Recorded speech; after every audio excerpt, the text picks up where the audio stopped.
Okay ke bafethu upart 2 lo nje kade nginithembisile ukuthi upart 2 yeza so cause ama-video angifuni ukuthi ebe made kukhumbule lokho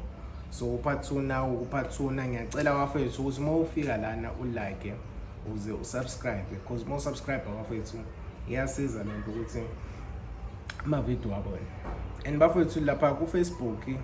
ngibonile sifike 200k followers into ehle leyo ngiyabonga siyabonga bafethu ukuthi umndeni wethu uyakhula abantu siyabasiza ihla namalanga bafethu mengifaka ucash send ngiyacela hayi ngazi ngicanga ukuthi lento bafethu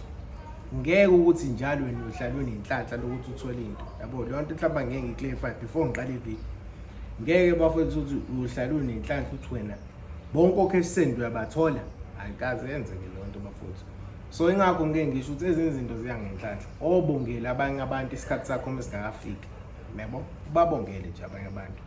ungabi nabona ubongele abanye abantu because bafowethu nanto ezomela sikhumbule baningi abantu so khona abantu yazi khona abantu abakabehlele emabhenki nje belindele ukuthi ngibaposta okay send ama voucher vele kulokhuzu i514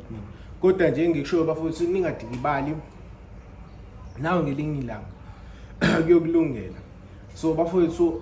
ya nje ngikhona ku Facebook, Instagram ngiqala maduze ngiyacela bafowethu like ni subscribe i-video asiqale okay bafowethu kuleya video bese ngichazela ukuthi usawoti uwani usetshenziselwani sandlula lapha yabona andlulile lapha sesiza la o2 rand mhlambe omunye uthi yini o2 rand noma yini imali emhlophe phela akubona o2 rand kuphela la yabo ngifuna ukubone kahle ukuthi akubona u2 rand kuphela lapha yabo akubona u2 rand kuphela opondo omunye kabuza uthi yini opondo upondo na upondo what is a pondo yabo upondo lo la upondo 2 rand upondo is 2 rand yabo then lokho kunye imali emhlophe so siyisebenziselana bafuthu imali emhlophe ngicathi lo mbuzo kodwa akumele ngabe ngiyawuphendula kodwa ngithi anguphendule because abantu bangibuzile so bafuna ukwazi imali emhlophe bafowethu iyasetshenziswa kudala vele kwakusetshenziswa imali emhlophe because imali emhlophe iyona engizothini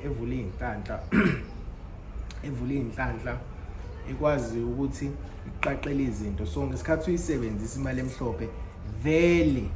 iyona ekusiza ukuthi izinto zakho zihambe kahle so iyakhanyisa ingakho ukuthola sengithi sebenzisani imali emhlophe ukuze sikwazi uku-attract imali yabo because ekugcineni kosuku sifuna ukwenzani uku-attract imali ingakho ngithini akusetshenziswe yona imali emhlophe bafethu yoku-attract imali so nje imali emhlophe into kanje bafowethu angithi ubone kwivideo yokuqala bafowethu imali before ngiqhubeka ngiyacela ukuthi ni like ni subscribe leyo nto ngiyigqugquzela now and again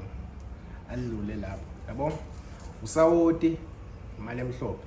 lezi zinto mozifaka zombili wena mawucabanga kuzophumana something special because khumbula ukuthi sitheni usawoti uxoshani into ezini so imali emhlophe yenza ni attract inhlanhla so uma sokusebenzisa kokubili uyayibona leyo nto ukuthi ipowerful kangakanani uyayibona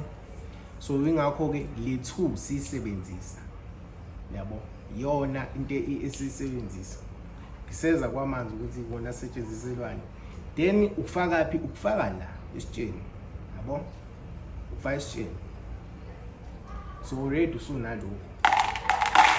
yabo faka isitsheni phakathi uyafaka isitsheni phakathi le nto ngesikhathi uyenza ngathi uyenza nini ngolesithathu ntambama enye video bafethu yeza ngifuna le video ibe yindi ngiyacela ni like ni subscribe ngizoyiposta enye video ngiyabonga.